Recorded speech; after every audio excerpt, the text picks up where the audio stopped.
नमस्कार दोस्तों, कैसे हो आप सब। आशा करता हूँ ठीक होंगे।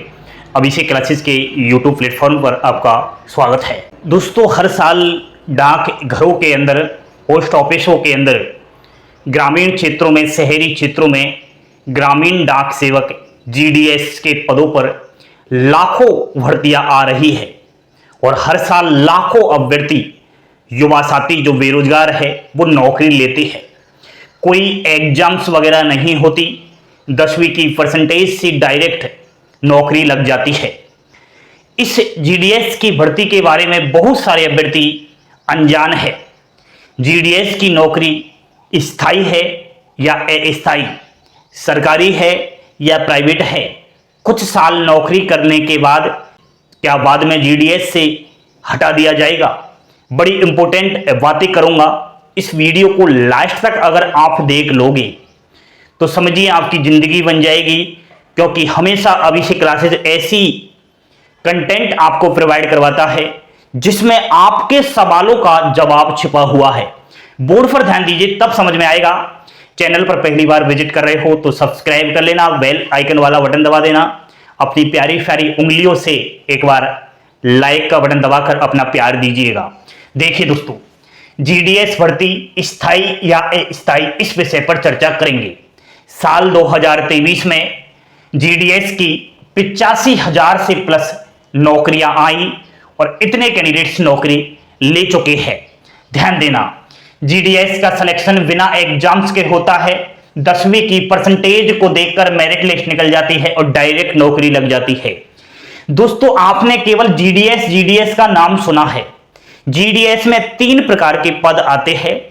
एक तो बीपीएम, सबसे बड़ा यह पद होता है जीडीएस में, branch post master, office work रहता है। ABPM, assistant branch post master, यानी कि बीपीएम का असिस्टेंट होता है एबीपीएम। इसको फील्ड का काम दिया जाता है। आपने गांवों में देखा होगा, शहरों में देखा होगा, कभी डाक आया है आपके पास तो वो जो डाक लाता है वो एबीपीएम ही लाता है। और तीसरा पद होता है डाक सेवक। तो एबीपीएम और डाक सेवक का सेम एक जैसा ही काम होता है। तीनों पदों पर अभ्यर्थी नौकरी ले सकता है, चाहे बीपीएम ले लीजिए, चाहे एबीपीएम ले लीजिए, चाहे डाक सेवक ले लीजिए। ध्यान देना दोस्तों, अब आपको इधर ध्यान देना होगा, तब समझ में आएगा।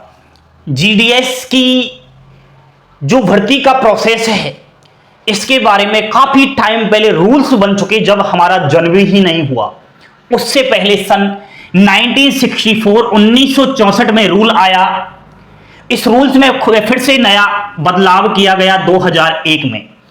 समय समय पर 2011 में फिर नया जो है बदलाव किया गया। अब कहीं ना कहीं जो ये नियम है, नए रूल्स है, इनमें 9 कहीं ना कहीं रूल बनाए गए हैं। कौन कौन से रूल्स है, ध्यान देना। जीडीएस की नौकरी लग जाने के बाद 65 साल की उम्र तक कहीं ना कहीं नौकरी कर सकता है, बाद में रिटायरमेंट हो जाता है। जीडीएस का काम 5 घंटे ही रहता है अधिकतम। इसके अलावा नया रूल्स है कि अंडरटेकिंग फॉर्म भरना होगा और अंडरटेकिंग फॉर्म भर के यह जानकारी देनी होती है जिसको नौकरी करता है जीडीएस, उसको, कि हम जीडीएस की नौकरी पर निर्भर नहीं है। जीडीएस से अलावा हम आय का अन्य स्रोत भी है हमारे पास, हम अलग भी नौकरी कर रहे हैं। इस प्रकार से अंडरटेकिंग वाला फॉर्म भरना होता है। नया रूल्स है ट्रांसफर वाला, जीडीएस का ट्रांसफर भी हो जाता है। दूसरा रूल्स आपका कहता है 5वें नंबर का, यह सेंट्रल गवर्नमेंट कर्मचारियों का जैसा पद नहीं है। ऐसा नहीं कि बाकी जो सेंट्रल गवर्नमेंट के अधिकारी है, कर्मचारी है, उनका जैसा पद हो, नहीं है। आपका नियुक्ति जहां होती है, सिलेक्शन जिस भी सर्किल से आपका होता है, जिस भी राज्य से होता है, वहीं आपको रेजिडेंस के रूप में रहना पड़ता है। नौकरी लग जाने के बाद, जॉइनिंग लेटर आ जाने के बाद 1 महीने के अंदर अंदर वहां आपको रहने के लिए जाना ही पड़ेगा। समझ गए? ये कुछ रूल्स है दोस्तों, ठीक है। समय समय पर नए रूल्स आते गए। उसी प्रकार अब कर्मचारियों की डिमांड पर इस पुराने रूल्स में बदलाव किया जाने के लिए हड़तालें हो रही है और नया रूल अब आएगा 2023। और जब जीडीएस का ये नया रूल आ जाएगा 2023 में, आपकी जिंदगी बन जाएगी, आप एक अमीर आदमी बन जाओगे। और बड़ी महत्वपूर्ण बातें कर रहा हूं, ध्यान दीजिए। 5 घंटे का कार्य रहता है अधिकतम, लेकिन ड्यूटी टाइम बढ़ाने के लिए जगह जगह हड़तालें हो रही है जीडीएस के कर्मचारियों द्वारा। जीडीएस के जो ऑल इंडिया यूनियन के अध्यक्ष है उनके द्वारा, और ये मांग रहे हैं कि 5 घंटे से अधिकतम 8 घंटे कार्य दिया जाए जीडीएस को। कारण, अगर जीडीएस को 8 घंटे का काम दे दिया जाए तो सारी सुविधाएं उनको मिल जाएगी। जो मैंने अभी आपको बताया, ये 5वें नंबर का रूल्स यह चेंज हो जाएगा। यानी कि जीडीएस को जो ये यहां पर है कि सेंट्रल गवर्नमेंट कर्मचारियों का दर्जा नहीं मिल रहा, अगर 8 घंटे काम कर दिया जाए तो सेंट्रल गवर्नमेंट जो सेंट्रल गवर्नमेंट कर्मचारी का दर्जा मिल सकता है। जब सेंट्रल गवर्नमेंट का कर्मचारी का दर्जा अगर मिल जाएगा तो बहुत सारी सुविधाएं होंगी। ध्यान देना कौन कौन सी सुविधाएं होंगी।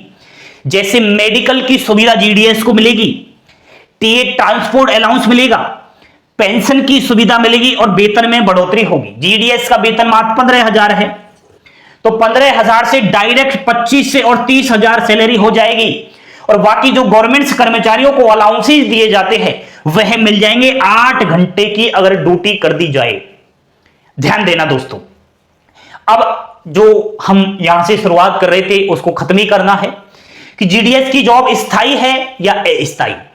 दोस्तों, जीडीएस की नौकरी स्थायी है, परमानेंटली है, कोई ऐसा नहीं कि आपको हटा सकता है। जीडीएस की नौकरी सरकारी है, परमानेंट है।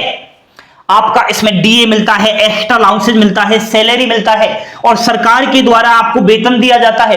परमानेंट जीडीएस की नौकरी होती है, सरकारी नौकरी होती है, स्थायी नौकरी होती है और भविष्य में जीडीएस से आप बड़ा आदमी बन सकते हो, प्रमोशन हो जाता है। जीडीएस की 5 से और 8 साल नौकरी कर लेने के बाद आप एमटीएस मल्टीटास्किंग स्टाफ डाक विभाग के अंदर और पोस्टमैन तक के पद पर चले जाते हो।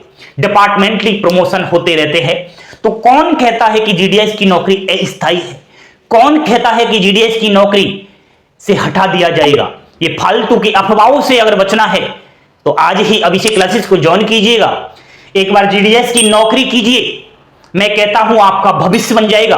एक बेरोजगारी से अच्छा तो जीडीएस की नौकरी है। एक प्राइवेट कंपनी में जॉब करने की बजाय तो एक सरकारी नौकरी है। भला सैलरी कम है लेकिन बाद में भविष्य बड़ा सुनहरा दिखाई देता है दोस्तों इसमें। और ये हड़ताल जो की जा रही है 8 घंटे अधिकतम काम की, ये सफल होगी। नया रूल्स 2023 में आने की पूरी उम्मीद है। इसलिए अभी जीडीएस की नई वैकेंसी आई हुई है। शेड्यूल 2 जुलाई 2023 के नाम से 30,000 से अधिक पद है, उसमें फॉर्म भरिएगा और बिना परीक्षा नौकरी लीजिएगा। 23 अगस्त लास्ट डेट है, ठीक है। और आप प्रत्येक वीडियो को देख लीजिए, पुरानी वीडियो अभिषेक क्लासेस की देखिएगा, आपको अच्छी जानकारी वहां पर दी गई होंगी और दी जाएंगी, ठीक है। कैसी लगी जानकारी? अच्छी लगी हो तो लाइक शेयर और सब्सक्राइब जरूर कर देना। फिर से कहता हूं, झूठी अफवाहों से बचना है तो आज ही अभिषेक क्लासेस को सब्सक्राइब कर लेना है। थैंक यू, धन्यवाद। जय हिंद, जय भारत।